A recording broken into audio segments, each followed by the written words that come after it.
And there's some people who say America should always be the strongest country. No country should tell us what to do. We should manage the rise of China. We should manage world affairs, that it's America's responsibility and destiny. So global governance to address environmental problems, problems with poverty, problems with resources, at some point we have to share all those things.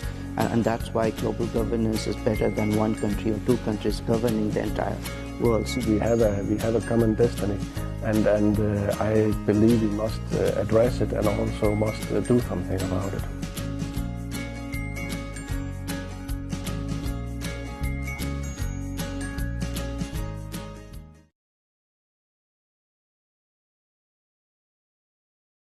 I certainly believe within any environment we have a common destiny in the world. It's urgent that we collaborate to do something about the greenhouse gases and this whole aspect of it. And I think that it's also urgent that we collaborate on technological development between the countries, agree we have a common destiny. And I believe we must address it and also must do something about it. I mean, it means in the Asian region and in the area around China, kind of creating a sense of shared challenges and opportunities, and the idea that everyone has to look after their emerging middle class, because these are the most, kind of important group for economic growth and for stability. The more you get into the middle class, the more stable I think your societies are going to be becoming. But I think common destiny, when you talk, again, on a security or political level, means different things across the region. There's no common framework at the moment. But that's why I think that the huge issues with terrorism in the Middle East, the ISIS particularly group, does give an opportunity to kind of create more of a common framework for security cooperation, which hasn't existed very much before. And if you have a kind of idea of common destiny where you're dealing with groups which are threatening security and threatening civilians, I think that that's kind of very necessary and becoming more likely that we will succeed in creating, at least in that area, a sort of sense of common security destiny.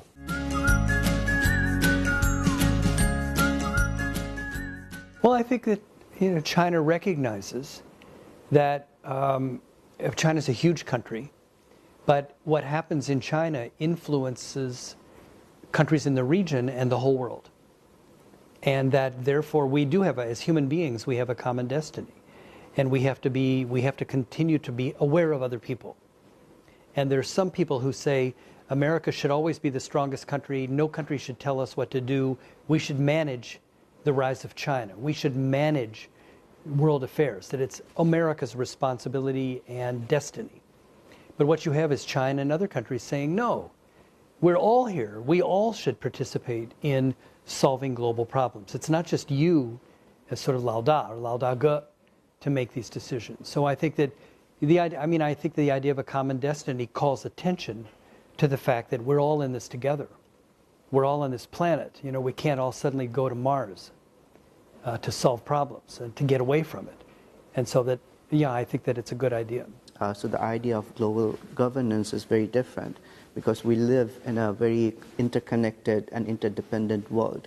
And for that to succeed, we need global governance. It's more than one country participating in many different ways that countries and regions and the world need to address. So environmental issues, economic issues are not just China's problem.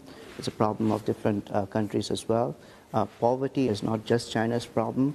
Africa faces this problem as well. I come from India. India has that problem as well. So global governance to address environmental problems, problems with poverty, problems with resources, at some point we have to share all those things. And that's why global governance is better than one country or two countries governing the entire world. So I think that's a very positive idea. And we see this with the AIIB Bank or even the BRICS Bank. This is a trans-regional way of governance to providing money to different places which need investment in infrastructure, development in Asia, in Africa, and other places. So the One Belt, One Road part is a very important idea where various regions get connected and develop together. And I think that's the basis of the One Belt, One Road, is a developing countries coming together and achieving a goal together.